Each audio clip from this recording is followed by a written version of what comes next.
Good afternoon.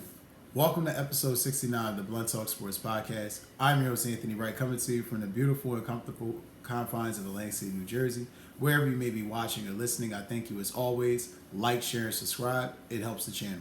You can check us out on Apple Podcasts, Spotify, and as well as on Substack. Hopping right into this episode, guys. I know it's been a couple of days. A lot of content that I got for you. If you're checking this out on YouTube, I got some things for my paid subscribers, my people that have been definitely supporting the show. I thank y'all. I got some good content for y'all. This episode that you're going to see on YouTube, this episode is going to be dedicated to Team USA basketball. However, it's also going to be additional NBA news and notes that kind of trickled in, throughout the week during the Olympics while Steph and LeBron and those guys were bringing back the gold for the fifth straight time back for the United States. I also have a recap, obviously, of that game, chronologizing some of the things that I thought were dope, some of the things I thought, we could look forward towards the future, as well as the NBA and as well on the international and Olympic scale. And as well, the longer episode, you will see that will be on Apple Podcasts and Spotify. Got to take care of my dedicated subscribers. So nonetheless, getting right into it. In this episode, like I said, we're getting on Team USA basketball, securing the gold against France. Giving a quarter by quarter breakdown. I could do that, but I'm really going to touch on some of the things I saw quarter by quarter, but more or less the point of how I thought and what I thought was special about that win against France the other day. Not only did we gotta really sit back and give credit to dudes like LeBron, Steph Curry, Kevin Durant, Anthony Davis, Anthony Edwards. Shout out to Therese Halliburton for keeping it real. Only due to get an A on the project and they do a damn thing to get it. Even shout out to all them dudes, man. All them dudes really, they stepped up. They played so damn well. Very cohesive together. Embiid was healthy enough to play. Got to give him props for that too. I mean, those guys, Tatum being, selfless and not being worried about the minutes, and guys not, being really too concerned about being the man and making sure everybody had a turn. It was just dope. But getting into the first quarter of that game, LeBron and Wemby set the tone early. LeBron with that, ferocious dunk to set off the game, and Wemby with the three. You kind of saw early on that this was going to be a fight. It wasn't going to be, the United States walking away with this, or France even possibly walking away with this. It was either France was going to win in a stunner, or the United States was going to have to win a dogfight. And it eventually wound up being that. But before I get into all that, going back to that first quarter, you saw a nice back and forth between the United States and France as well. You saw a game that was very fluid. In my opinion, the future of basketball, where you kind of saw the United States kind of playing a blend of the updated game with older players and a little bit of youth. And then you're seeing on the international circuit guys that are young and inexperienced and not even NBA talent. Some guys that are former NBA players, and just the level of basketball and the level of high-level basketball internationally is just risen. It's just a beautiful thing to see. But, to get into that point, France is legitimately, like having Gobert and Wembanyama is not anything to scoff at when you think, in the NBA, it's a little different because of the limitations that Gobert has. You could kind of make that, kind of get away with that a little bit. But in the Olympics, I mean, you got to give Gobert and Wembanyama credit. The way, and then the whole French team, French national team, the way they attacked the paint, it was amazing. Like, I just love the way that they played, well coached. They shot the ball well, especially in the first quarter. It was beautiful to see. But that being said, LeBron was attacking early and putting on a display with his passing and just showing why he's always been in the consideration as one of those GOAT players, showing why he's always been top 3, top 2, 1 in some people's arguments, just showing why he's always been there, so shout out to Bron for that. In the second quarter, we got to talk about him getting posterized. It's the meme seen around the world. I mean, I got to give him credit, though, y'all, because at least he was trying. Most dudes would just run the hell away and just let a guy get that easy dunk. He trying to win a gold medal, so you got to sacrifice yourself. But nonetheless, it was funny as hell. A little embarrassing, but it happens. But in that quarter, that second quarter, you could tell Steph started getting cooking. Like the Chef Curry with the pot, you could see it was going.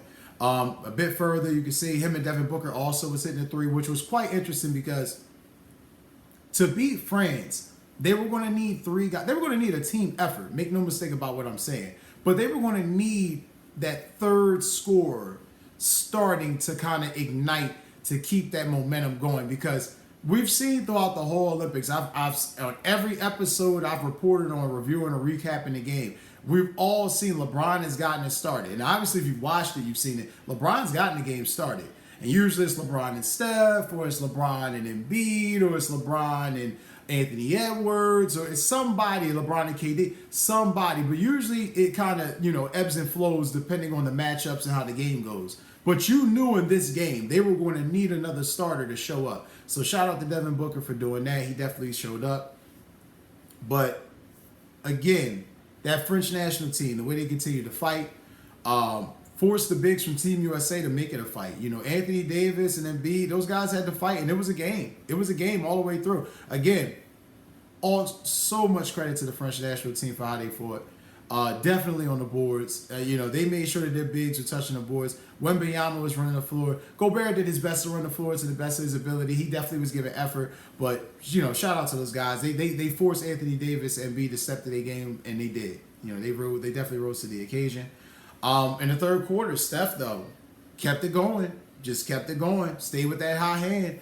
But Wembanyama, staying clutch, whether shooting, defense, or setting picks, you could clearly see where this guy is on a trajectory to be one of the top 3 players in the world, if not the best player in the world at some point. He's definitely on that trajectory. I mean, I know it was kind of weird because everybody's like, oh, that's the Olympics. No. I mean, we got to see him on the championship stage, gold medal game, against other NBA talent that he plays against consistently. He's going to be playing against consistently on a yearly basis. He's in that argument. He's going to be in that argument. I mean, there's nothing, after seeing that performance, there's nothing that tells me he's not going to be in that argument. And they were getting pushed, but they just wouldn't die. The French team just would not quit. So definitely got to give them credit for that. It's hard when you're playing a LeBron, a Steph. Steph's getting hot. LeBron's attacking tenaciously, just coming at you. You see that it's an onslaught coming. They're starting to hit threes. It's getting loud. You got those American celebrities, rooting in the front row, courtside, yelling. It starts to weigh on you. But the way the French team, responded was great. Which leads me to that amazing fourth quarter by both teams. The U.S. fought to maintain that lead. France continued to attempt to come back. It was more of like a back and forth. France, though, I got to give them props again. You've been hearing me say that a lot. Bought the game within 2 points. I mean, that was the tightest of tight that you could make it. But Steph Curry, continue to show why he's one of the greatest shooters in the world. Continue to show his glory. Continue to show why he's definitely a first ballot Hall of Famer without question. And then added to that resume with that gold medal game performance. It was just nothing short of amazing. And then when he hit the night, it was dagger. I mean, that hitting that 3 over 2 dudes, like, that is cold-blooded fucking shooting that you cannot, see anywhere. I mean, that's just, it's alien-like, but just think, like, a guy like Steph now has knocked the lid off. So we're going to see that more often at some point, but just to see it now, we got to revel in it because we're never going to see another Steph Curry. We're going to get similar shooting. We may get a guy that can hit threes maybe at that rate, maybe, but Steph, man, he shut a lot of people the hell up after that performance. And that wrapped up pretty much the Team USA coverage and brought ahead 5th gold medal for the United States. Amazing performance. It's kind of sad that we don't really know. I kind of figure LeBron and Steph probably won't be playing in 2028. I mean, it is 4 years from now, so we got to kind of see how things play out, but kind of probably not if we're logically thinking. But yeah, man, it's interesting to see what the United States is going to do.